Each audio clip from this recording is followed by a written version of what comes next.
Morphologically, anemia can be classified into three types: microcytic hypochromic anemia, normocytic normochromic anemia, and macrocytic normochromic anemia. So there are three types of anemia based on the morphological classification. Coming one by one, what is microcytic hypochromic anemia? As you all know, the blood indices, there are four different blood indices: MCV, MCH, MCHC, and color index. So in microcytic hypochromic anemia, the MCV, MCH, and MCHC are below the normal value. Such subnormal red cells indices correspond to microcytosis and hypochromia of red cells in the blood film. Micronormoblasts are seen in bone marrow examination. This occurs due to the result of a defect in the red cell formation in which the hemoglobin synthesis is impaired. So here the hemoglobin synthesis is impaired to a greater extent. Because of that, there is a defect in the red cell formation. Also, there are micronormoblasts in the bone marrow.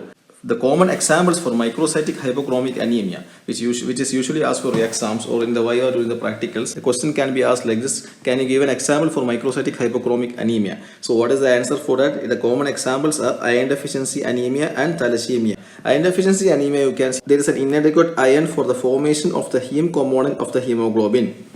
So in iron deficiency anemia, it is due to the inadequate iron for the formation of the heme component of the hemoglobin. As you know, hemoglobin has two parts, heme as well as globin. Heme component, we need adequate iron supply, whereas globin, it goes to the protein pool. Second example is thalassemia. In thalassemia, you can see the formation of the globin component of the hemoglobin is defective.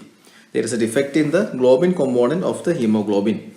So in this figure, you can see there is a figure of microcytic hypochromic anemia. There is A as well as B. This is taken from GK Pal textbook. So in the first picture, you can see peripheral blood smear, which you can see microcytosis. There is a number of the RBC, the size of the RBC. The size of the RBC is very less. The size of the RBC is very less. And the second picture, you can see the presence of microcytes and hypochromia. There are microcytes as well as hypochromia in the second picture, as a figure B. So this both shows the smear examination, the microscopic view of microcytic hypochromic anemia. Coming to the second type of morphological classification, it is normocytic normochromic anemia. The name itself suggests that normocytic normochromic.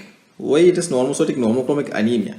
MCV, MCH, and MCHC are all within the normal range. The size and hemoglobin concentration of the red cells are normal in the blood film. So here everything, the size, MCV, MCH, MCHC, all the things are normal in range. It usually occurs in the following condition. When this occurs, it occurs in the following conditions.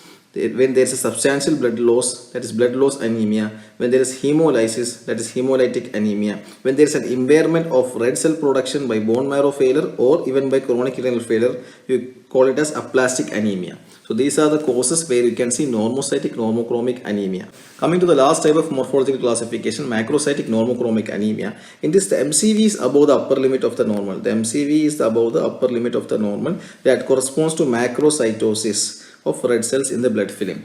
So MCV increase or above the normal range, it is considered to be macrocytosis of red cells. So the red cells are usually normochromic, though they are macrocytic. Megaloblasts are seen in bone marrow examination.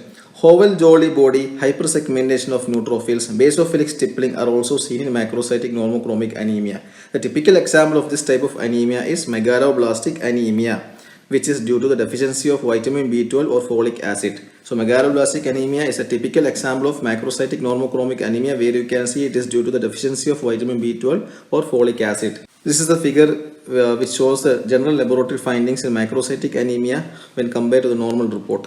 First column is laboratory findings, second box is normal laboratory findings, whereas the third thing you can see megaloblastic anemia, what you see in megaloblastic anemia. So you can see the red cell morphology normal, red cell in normal, whereas the size of the RBC is increased. There's a macrocytic red cell in megaloblastic anemia. Normally you expect to be MCV, MCH, and MCHC are all normal, whereas in megaloblastic anemia the MCV is increased, MCH is increased, the MCHC can be normal or decreased.